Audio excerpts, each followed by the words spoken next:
You might have seen the AIO coolers with the LCD screens on the pump block, and you might even have a mini display that you managed to fit into your build. You know what you need now? LCD screen on your fan.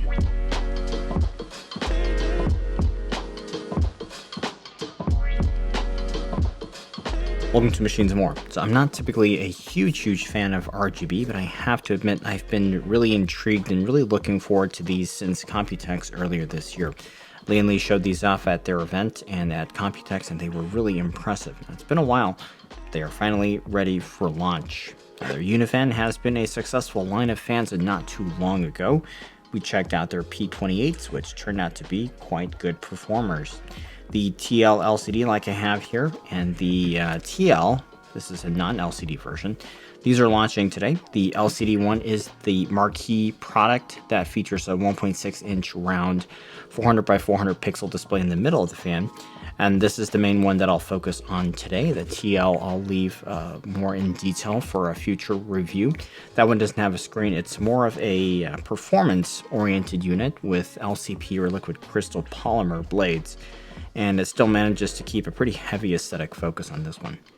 Lian Li provided these fans for the testing today and the review. I'm not paid for this review, and you can expect independent and a properly researched review today. Okay, so what do we have here?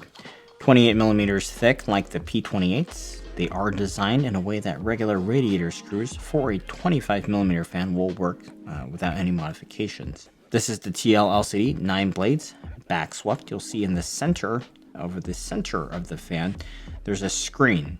Neat, right? Now, it wouldn't work this way if this part spun like most PC fans do, but this one is actually connected to the axle, and the wiring runs through the inside here. On the sides of the TL and the TL LCD, you'll see there's an infinity mirror RGB. These side panels that light up, it's pretty comprehensive. This isn't just your average LEDs where the center just lights up. To control the fans, the user will use Lian Li's L3 Connect software. These RGB effects, they are very comprehensive, and you have top and bottom zones that you can control separately. You can also use L3 Connect to control your fan curves, the lighting effects, and yeah, you can upload your favorite GIF so it can be displayed on the fan. So you can go festive mood, whatever you feel like, or throwback, gaming, Age of Empires here. You can choose whatever floats your boat and personalize your build. You can rotate it to the correct orientation depending on how you've oriented your fans. Each fan, can be different, does not do the same. GIF or MP4, you can do a static image here. Another option is to display live system vitals, such as your CPU or GPU temp, CPU or GPU load. Now, I didn't see an option where you could do both CPU and GPU at the same time. I would have liked to see that, and I would think that's easily possible, but I just didn't see it as one of the options now. So you do have to split it up into at least multiple fans for the time being. Kind of neat, right? And I think users will appreciate the fun factor here. Now, one of the requirements for something like this to be useful is the fan will have to be displayed somewhere where you can see it, right? Otherwise, there's really no point to this. So you do need some form of transparent side panel for the case.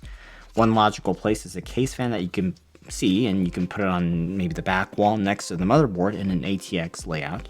Sometimes there's a radiator mounted there also, and that works too. You can use this as a rad fan.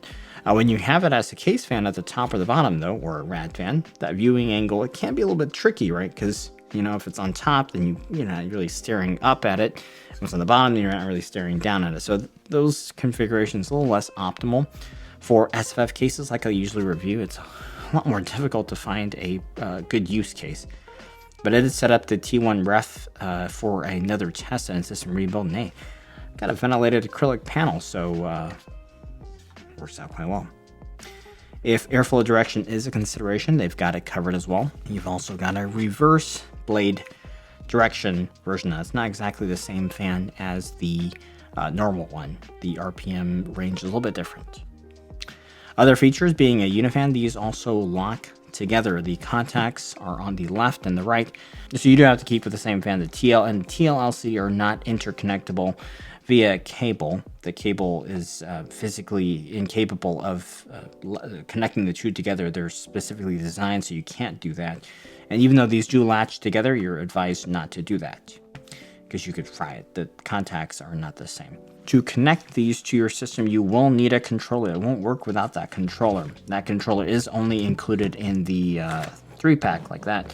So realistically, getting the single fan version would really be to just add on additional fans after your first set of 3 that you have. Now that controller needs to connect to your system at a USB 2.0 header, and it is also connected and powered by PCIe via a 6-pin adapter. Now one consideration with that is you do need enough cabling from your power supply. That's generally not a problem with modern units, but just make sure you have enough PCIe cables and your GPU is not taking all of them, and you need ports at your PSU available for your build. It is a little bit bulky though. I think that braided cable with the USB and also the power cable, it's a little more difficult to run, and it's pretty stiff here. So once you have your controller hooked up, you then use that cable that connects to the fans. Most likely you have a few of these that are going to be latched together, and so you just need cabling to the first one, at least the first one in each series. And while you can't connect a TL to a TL LCD fan together, you can run separate groups of TLs or TL LCDs from different ports on your controller. So you don't need a screen, but you want to keep similar RGB effects throughout the system between your TL and TL LCD groups, that is an option. And there you can have a max of 7 TL LCD fans hooked up to one controller with a max of 3 per port. And from what I understand, even if you have the max of 7 TL LCDs connected, you can further connect another 10 TL fans. So that's 17 fans off of one controller. Quite a few fans. Hopefully you don't need that many. I'd like to see that build if you do. These are the vibration pads. They're pretty interesting. You only need to remove the pads where a screw is used, so you can leave it covered and then just remove the ones that you need. From what I understand, the TL LCD, it's marketed more as a case fan and less of a radiator fan, but I still wanted to at least get an idea and test it out, see where it stacks up to a stock radiator fan. So quick note, I was only able to test out the 120mm TL LCD because the only one where they sent me more than one unit was this one. I do hope to test out the TL 120 if I can get my hands on another one in the future so I can test 2 together on a radiator.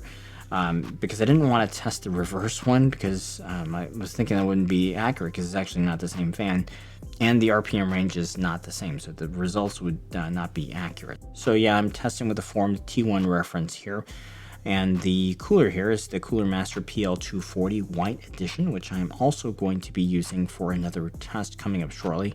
This is consistently one of the best 240 AIOs on the market in the sub 30mm radiator size. Big thanks to them for helping us out here for this test. I really like this unit, and the stock fans, they're actually pretty good. And that's what makes this one of the better stock units out there. With the 7600X locked at 5.4 gigahertz and 1.25 volts, I have the stock fans here at about 1500 RPM. And this unit does absolutely great. The PPT here is actually more than 100 watts, and you can see the temps are very manageable. Now, when I switched over to the TL LCD at 1350 or so RPM, which was the noise normalized or the identical noise level, surprisingly, these are actually quite good. In fact, they're a smidge better than the stock fans. So it's close, but definitely a little bit better here. So if you're in a situation where you have to replace your radiator fans to be able to visibly display the fan screen, I don't think you're going to be doing too bad there. Sure, they're not going to be up there with the best performance fans, but they do have a little bit of a leg up versus your stock fans. You know, they're 3mm thicker, so the performance should be comparable, at least slightly better. Fluid dynamic bearing, the noise profile is absolutely fine. No odd noises here, but just take a quick listen to the TL LCD.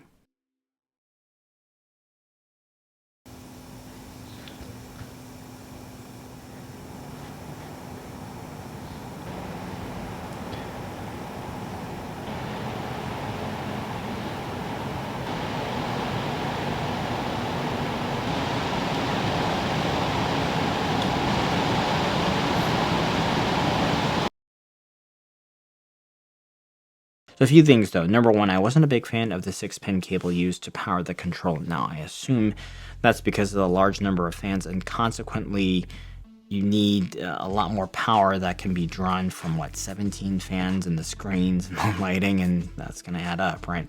But at the same time, I don't think many users are going to be running 17 fans, and it would have been nice to have just a cleaner SATA power connector, which that can safely deliver 54 watts typically, so that should be more than enough for a few fans.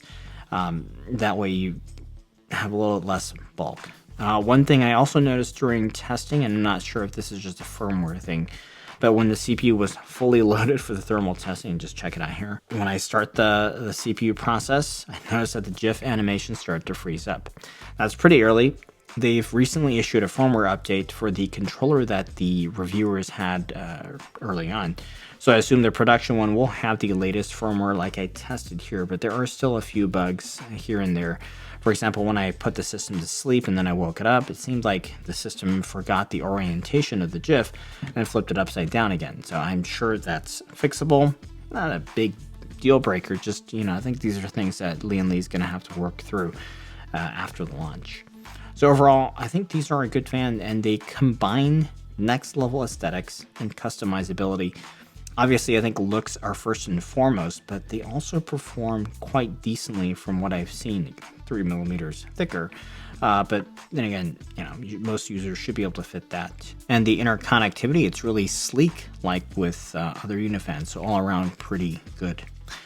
120mm fans will come in both 3-pack or single options, black or white. A reverse or regular blade orientations. Those 3-packs should be $150 US. Single is $47.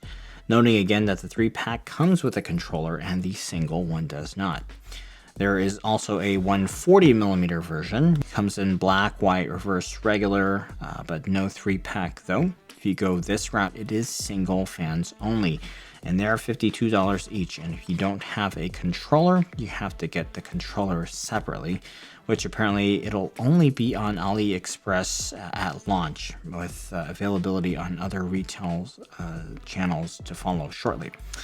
The TL, you got the same configurations as the TL LCD, white, black, reverse, regular. Single 120 will be $33, and the 3-pack will be $110, and the 140 will be $36 each. So I think the value is there. I mean, the LCD screen can't be cheap to implement. To kit out a big build, you'll probably start with a 3-pack, which comes with the controller, and then just add on as many single fans as you need, since it's going to be cheaper that way. You'll only need one controller anyway. Overall, I think these are really fun. I like them, and this takes personalizing your system to the next level, and hopefully we'll be able to fully benchmark the TL, so please like and subscribe to stay connected. It really helps the channel, really appreciate that. Links down below, and big thanks for watching.